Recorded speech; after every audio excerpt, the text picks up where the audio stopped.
Bonjour à toutes et bonjour à tous. Alors, nous allons continuer à travailler encore sur la trifonctionnalité, la tripartition et le ternaire. J'ai posé directement un petit papier numérique pour vous proposer en fait d'autres combinaisons en ternaire. Alors, ces combinaisons, évidemment, s'articulent aux précédentes.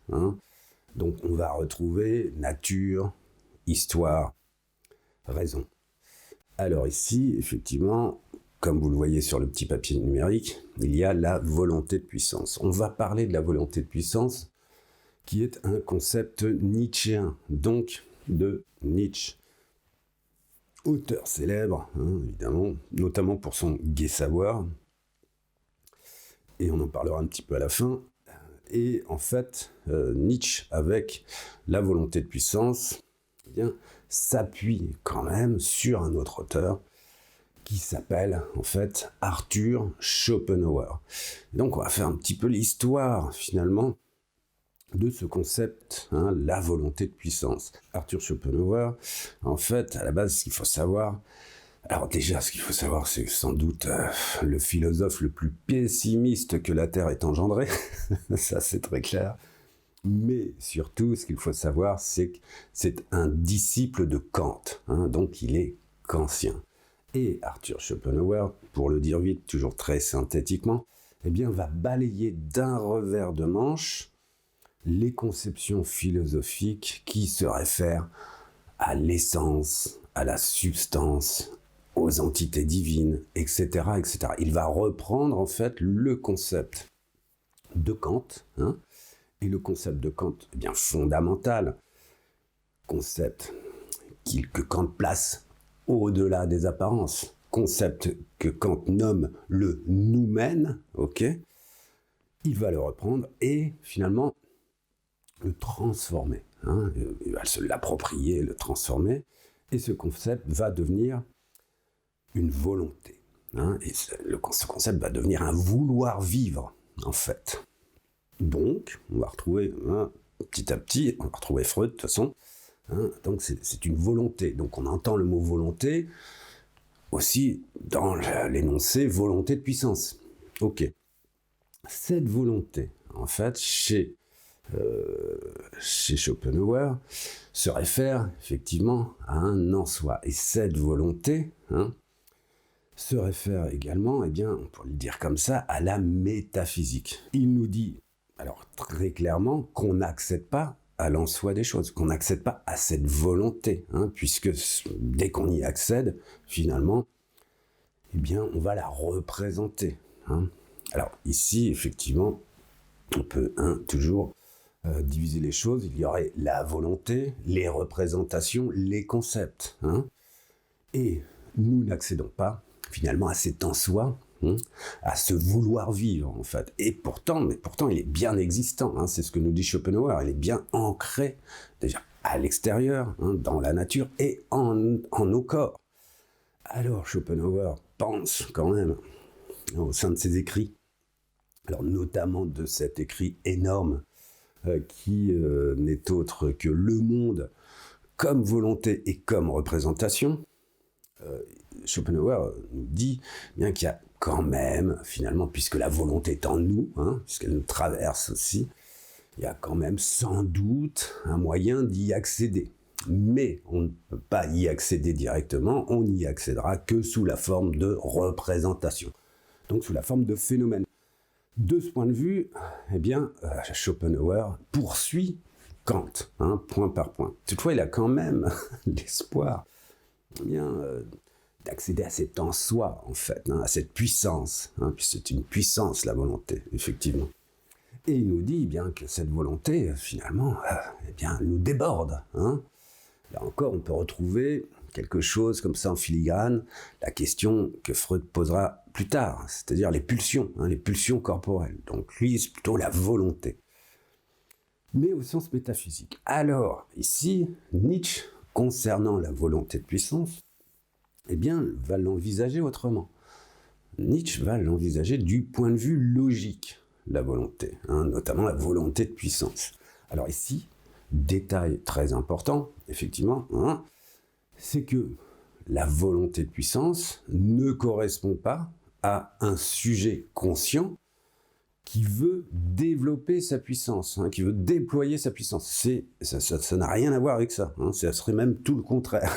La volonté de puissance, eh bien, c'est plutôt un vouloir, comme Schopenhauer, on peut reprendre la formule, un vouloir vivre, mais qui déborde totalement le sujet.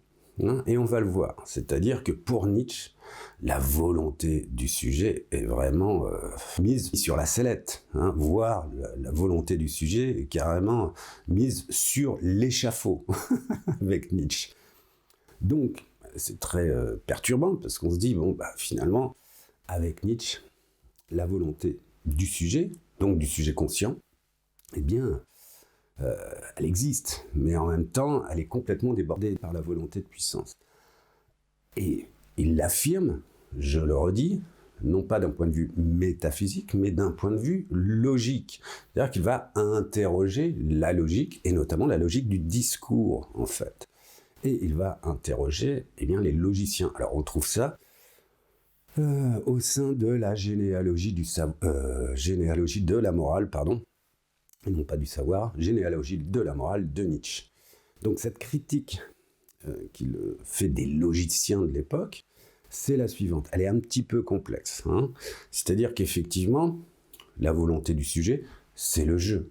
Et le jeu, on va dire grammatical, c'est le sujet, normalement, conscient, qui décide. Pour Nietzsche, ce jeu, en fait, participerait plutôt de la volonté collective.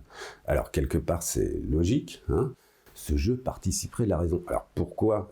Parce que ce jeu grammatical participe de la langue, il participe d'une construction commune, c'est-à-dire que c'est la langue ne nous appartient pas, en fait. Je parle le français, là, en ce moment, mais le français est commun à toutes et à tous. Cette langue ne m'appartient pas. Et donc même ce jeu de la langue, je l'emprunte en fait pour désigner un sujet. Donc c'est ce que Nietzsche va questionner. Il va dire, mais ce jeu, alors je vais le dire avec l'aide de Rimbaud, Arthur Rimbaud, un autre Arthur. Et Rimbaud, dans une de ses poésies, nous dit « Je est un autre ». Donc, pour le coup, si je est un autre, ce n'est pas moi. Vous voyez, ça commence à être un peu confus, mais c'est pas très grave. Le je est un autre. Et pour Nietzsche, c'est un peu la même chose. C'est-à-dire que, c'est le jeu de la langue, en fait. C'est le jeu, de quoi ? Qui est assujetti à la volonté collective, en fait.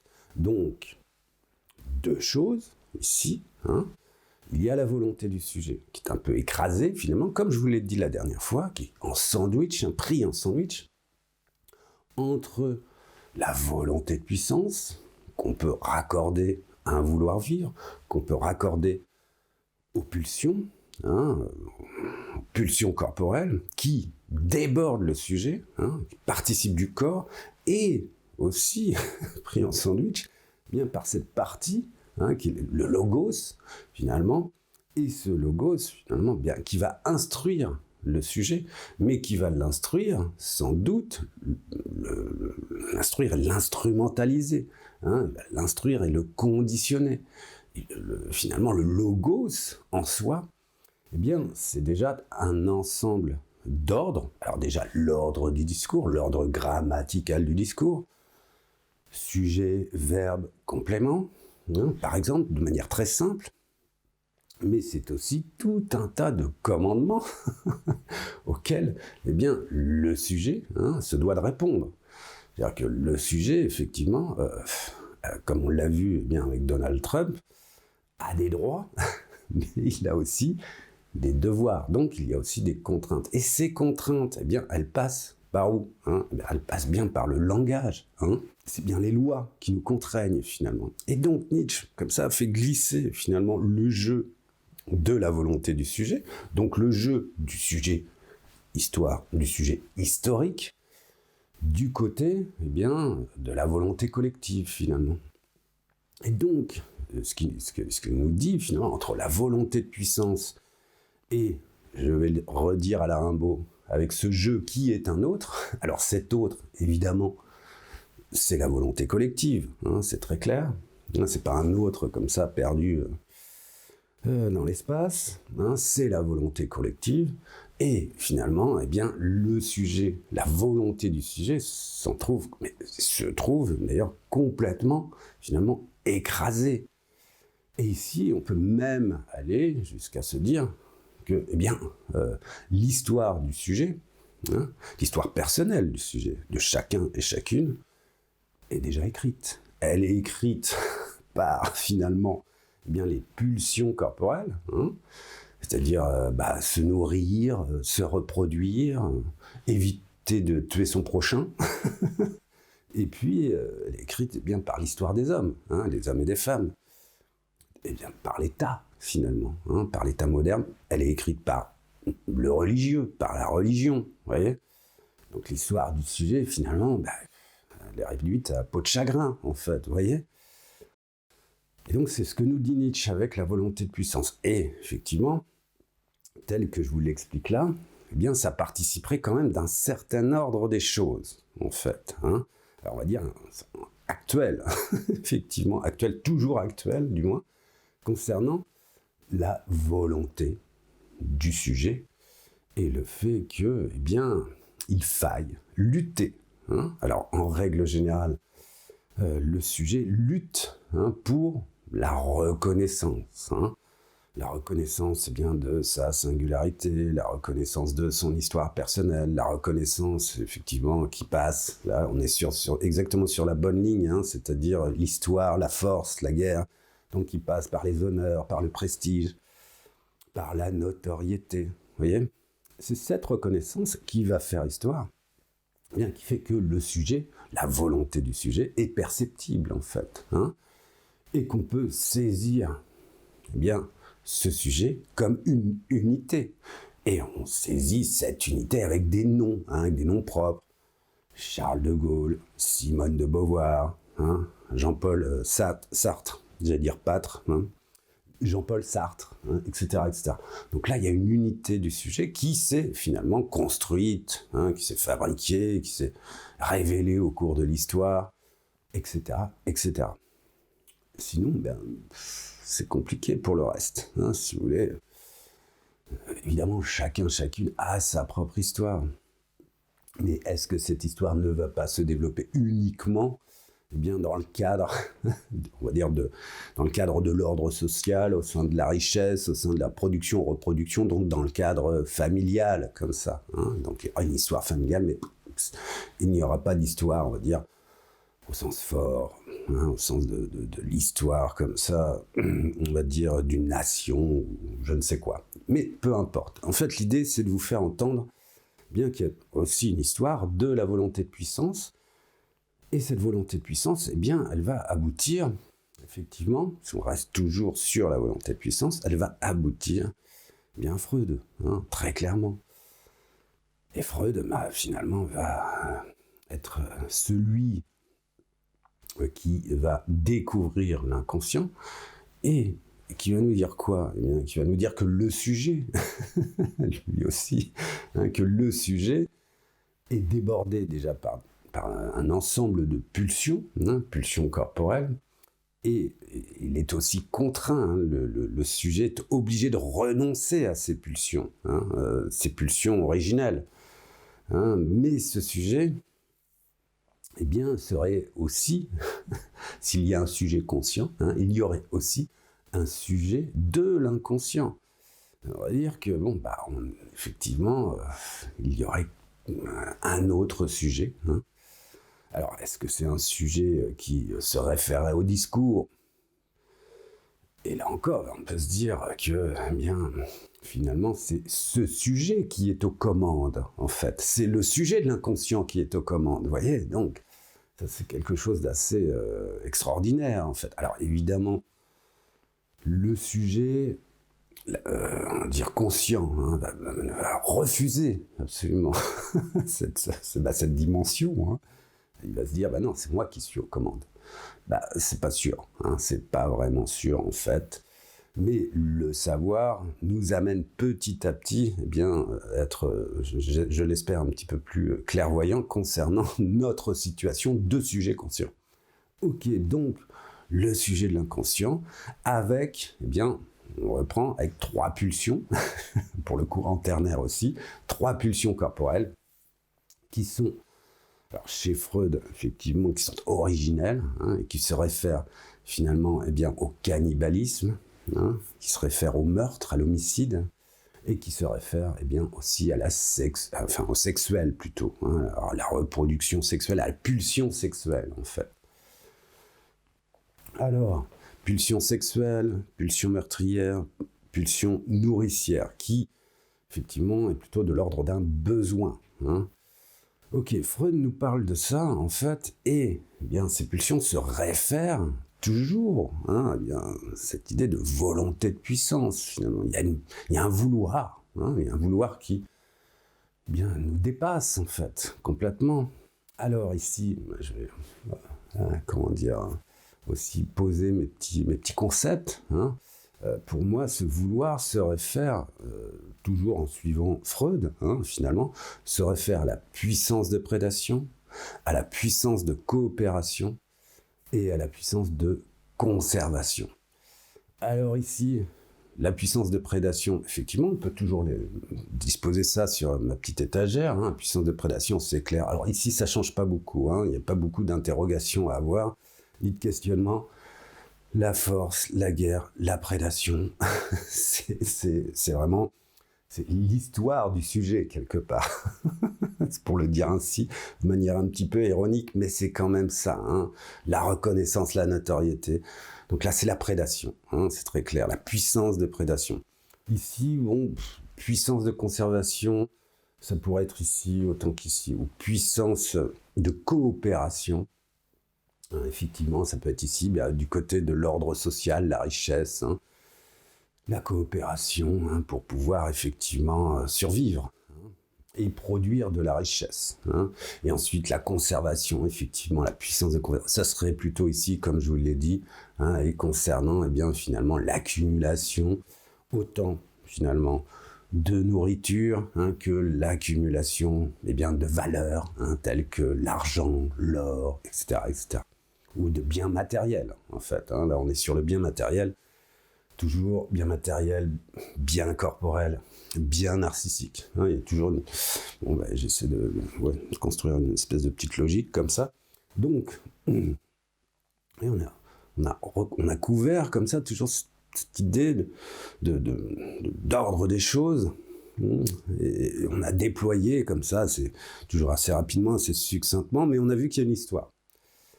Et le truc, c'est que j'essaie de produire une histoire qui est quand même basée sur des répétitions. Alors, on l'a vu avec le Mahabharata, et on le voit en gros dans tous les textes philosophiques, dans tous les textes de sciences humaines.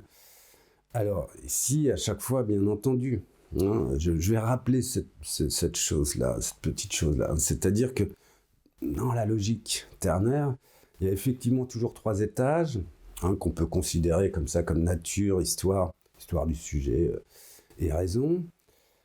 Mais c'est toujours pour faire unité.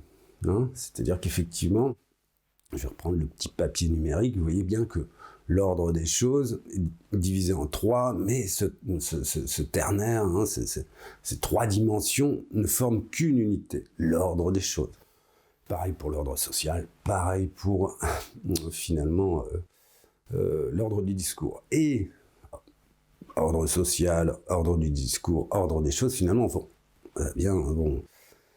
eux-mêmes former une unité encore. Donc c'est assez plastique, en fait, le ternaire, et ça permet quand même de créer des arborescences et de comprendre, en fait, je dirais, comment... Alors c'est beaucoup dire, c'est sans doute très très prétentieux, mais de ma part, mais d'apercevoir, on va dire ça comme ça, d'apercevoir de quelle manière, finalement, ça pense. Alors quand je vous dis de quelle manière ça pense, on peut retourner à Nietzsche, pour finir justement avec la volonté de puissance. C'est-à-dire que lorsque Nietzsche nous dit le jeu, le jeu est celui finalement de la linguistique. Le jeu, c'est celui de la philologie, puisque Nietzsche était prof de philologie, en fait, à la base. Donc, le jeu, c'est celui de la volonté collective. Ce qui veut dire que la volonté du sujet, dans ce jeu conscient, en fait, il ne pense pas. C'est la pensée qui pense. Alors, ce qui veut dire qu'au sein de la volonté de puissance, finalement, ce n'est pas le sujet. C'est ça pense. C'est le ça pense, en fait. Quelque chose pense. Alors là, c'est encore plus inquiétant pour nous. C'est-à-dire que, finalement, ça serait bien en train de penser à notre place, cette histoire. C'est-à-dire le corps, finalement, effectivement, provoquerait, alors il faudrait plutôt le dire comme ça, des pensées, et provoquerait finalement un état d'être, ou un état d'existence plutôt, puisque je place l'existence ici, un état d'existence, qui, là encore, est déterminé par la volonté de puissance, par les pulsions corporelles, par le vouloir vivre, pour reprendre Schopenhauer. Vous voyez ? Donc là, c'est là où c'est toujours un petit peu délicat, difficile à expliquer, puisque on se dit, chacun, chacune, à chaque fois que nous sommes tout à fait conscients, que nous maîtrisons nos décisions, nous maîtrisons nos choix, etc.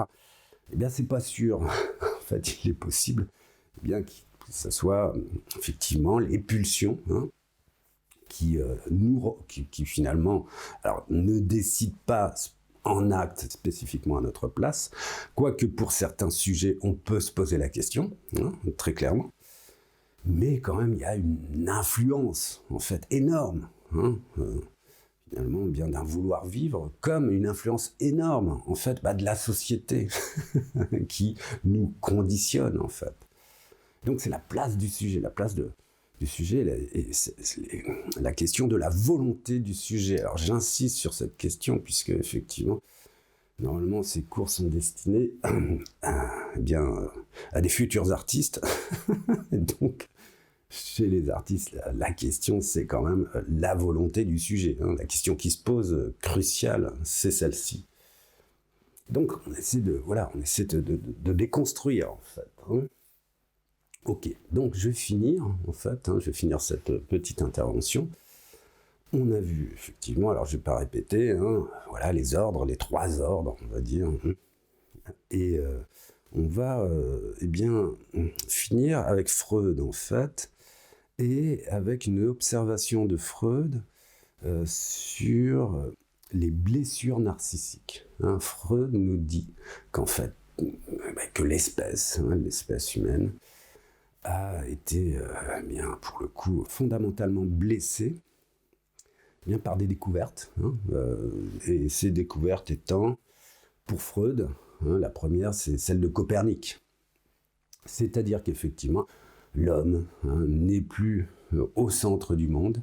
Il n'est d'ailleurs plus au centre de l'univers. Effectivement, la Terre tourne autour du Soleil. Et il y a d'autres galaxies, et il y a un univers, effectivement, et nous sommes finalement complètement ridicules, avec cette toute petite Terre, par rapport à l'univers. Et effectivement, on est complètement, pour le coup, conditionné par le Soleil. S'il n'y avait pas de Soleil, il n'y aurait pas de vie humaine, il n'y aurait pas de vivant, il n'y aurait pas etc., etc. Par la rotation, par les saisons, etc. La deuxième blessure narcissique concerne Darwin. Alors là aussi, grosse blessure.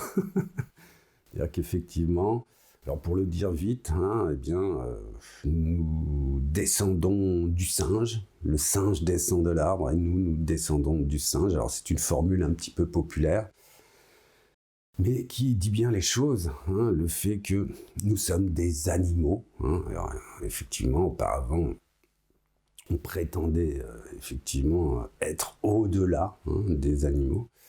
Et nous prétendions d'ailleurs être maître et possesseur de la nature. Alors ça, c'est une phrase de Descartes, une phrase a priori malheureuse de Descartes, devenir maître et possesseur de la nature. Donc nous étions les maîtres, et il se trouve que, eh bien, avec Darwin, finalement, retour à la nature, hein, nous participons de la nature, hein, nous sommes complètement, finalement, en lien direct avec la nature, puisque nous sommes des animaux périssables, etc., etc. Et effectivement, la troisième blessure narcissique, Freud se l'attribue, c'est la découverte de l'inconscient. C'est-à-dire qu'effectivement, les discours du sujet eh bien, seraient quand même conditionnés, là aussi, par un sujet, le sujet de l'inconscient, ou par l'inconscient directement, et donc par des pulsions, on les a décrites, etc., etc. Alors moi, je vais en rajouter 3 autres, et ces 3 autres eh bien, concernent ce dont on a déjà parlé avec Pascal. C'est-à-dire qu'il y a aussi une rupture ici, une blessure narcissique dans le fait eh bien, que la raison ne puisse pas prouver, n'ait pas la possibilité, n'ait pas la capacité de prouver l'existence de Dieu. Donc séparation entre la philosophie et la foi, ou la philosophie ou la raison et la religion, alors plutôt la raison et la foi, séparation entre la raison et la foi et séparation entre la philosophie et la religion.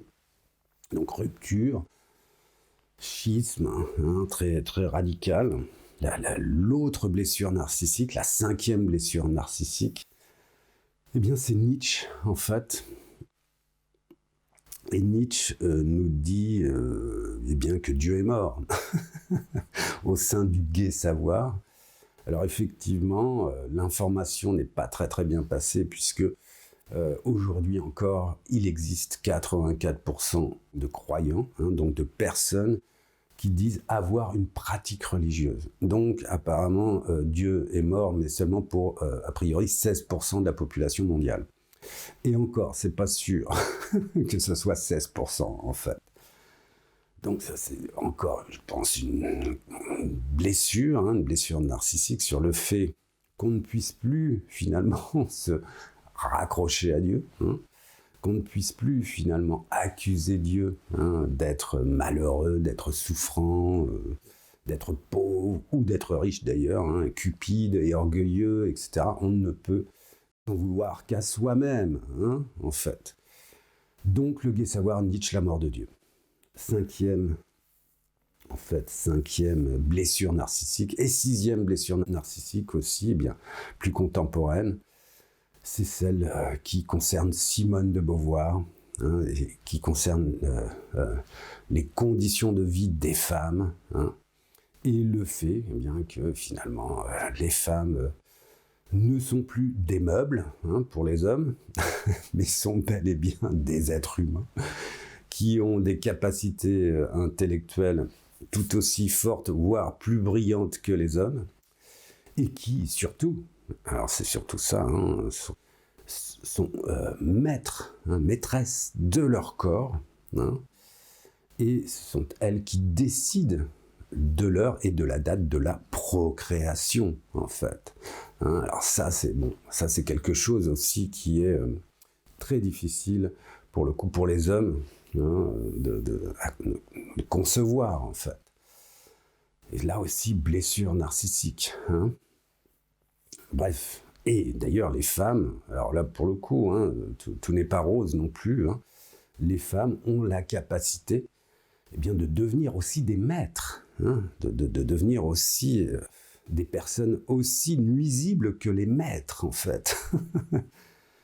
Donc, voilà, la révolution, on va dire, la révolution du féminisme, qui a encore lieu d'ailleurs, puisque finalement, on a encore 84% de croyants sur Terre. Donc voilà, c'est une lutte, c'est toujours une lutte, comme je le disais, une lutte pour la reconnaissance finalement. Et là, moi, je vais m'arrêter là, et je vous dis à la prochaine fois.